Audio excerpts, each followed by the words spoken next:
From just one cell phone, an entire church has been planted in Namibia. I'm Cami Utman, and this is AWR 360.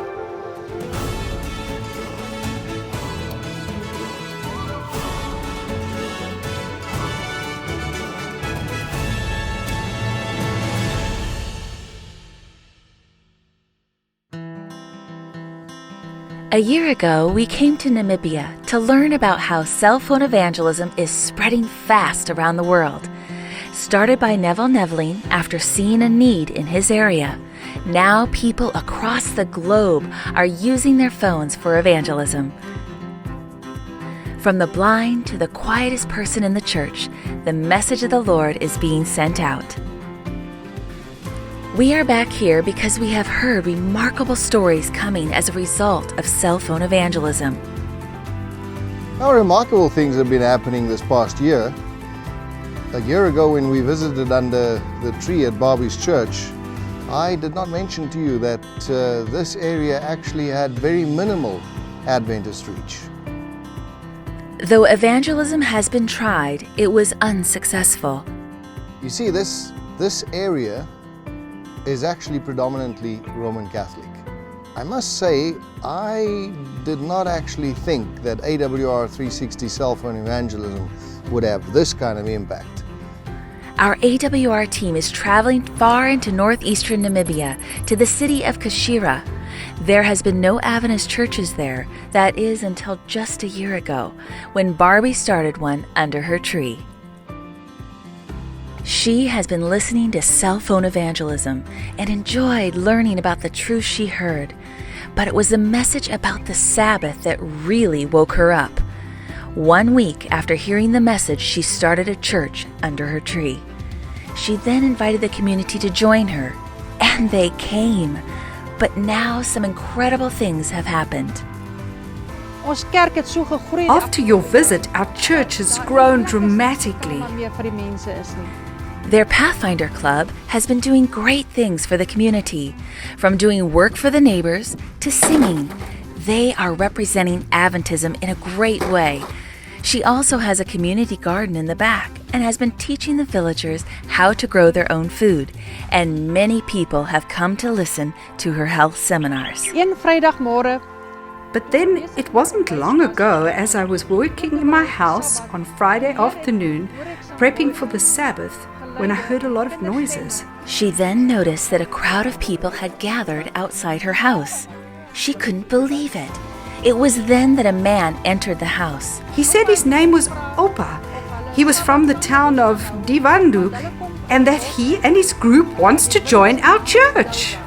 This was quite amazing because this region in northern Namibia really has had no Adventists, maybe 10 total in the entire area. Just looking at this area where Barbie's church has been established, it's part of a minority people group in Namibia, Ngwizi. So there's not a lot of these people around. It's a minority group, and the group as such are actually Catholic.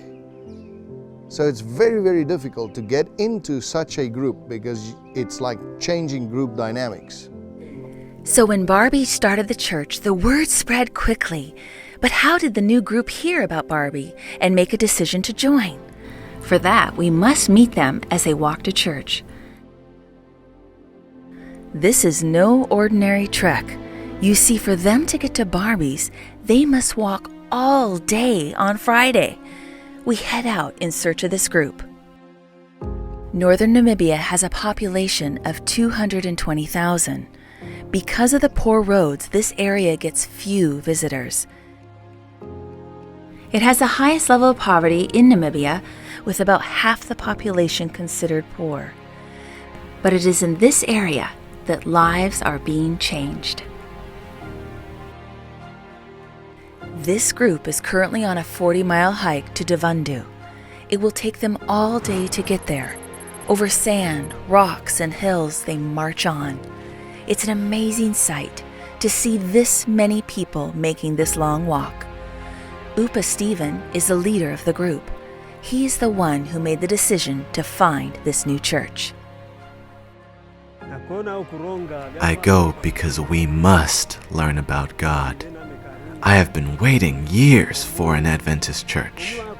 Even if it were 80 miles away, we would still walk to it. Upa was one of the few Adventists in this region of Namibia. He lives a simple life of managing his animals and sitting outside his house. For many years, I was alone in my faith, and with no church nearby, I could not invite anyone to learn with me.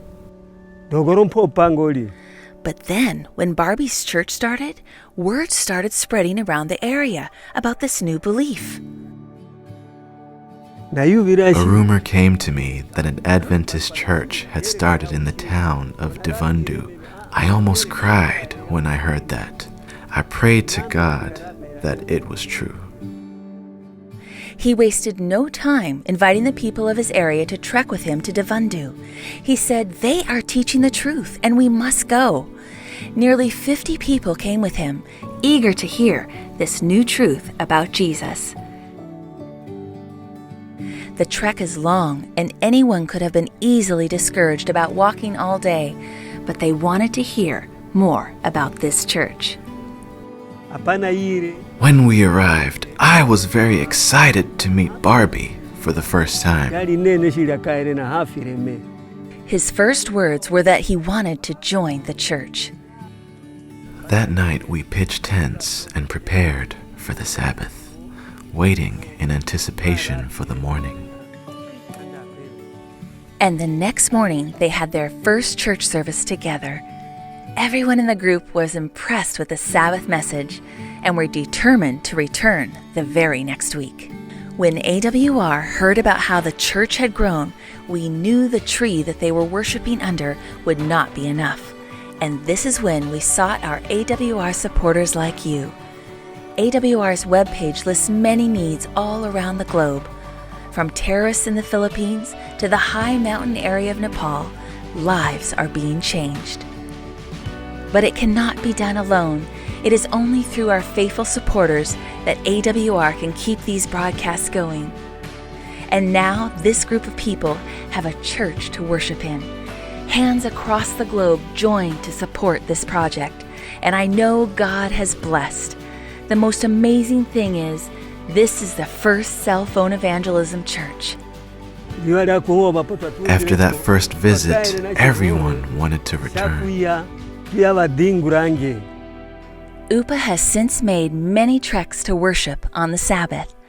I really am amazed to think that 1 year ago there was less than 10 Adventists in this entire area. Yet because someone sent one message through their cell phone, now there's a community of believers.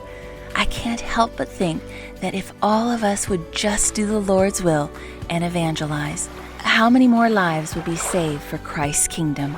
On this Sabbath morning, we attend the church service. It was just 1 year ago we were here under a tree. And now we are dedicating a new church. And there is a communion and foot washing service.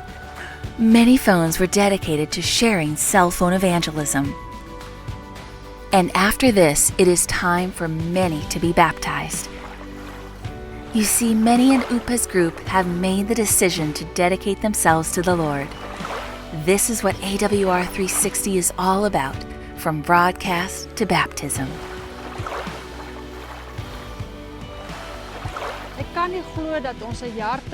I am so amazed that through my cell phone I was reached, and now, just 1 year later, there's a new church and many people have been baptized. God is working mightily all around the world. Friends, the lives saved here today are because someone shared the love of Christ through their cell phone. They looked at their hand and they saw the tool to reach another. AWR360 calls upon you to share these important Bible truths. It is only working together that we can spread the message of the Lord to the entire world. From broadcast to baptism, this is AWR360.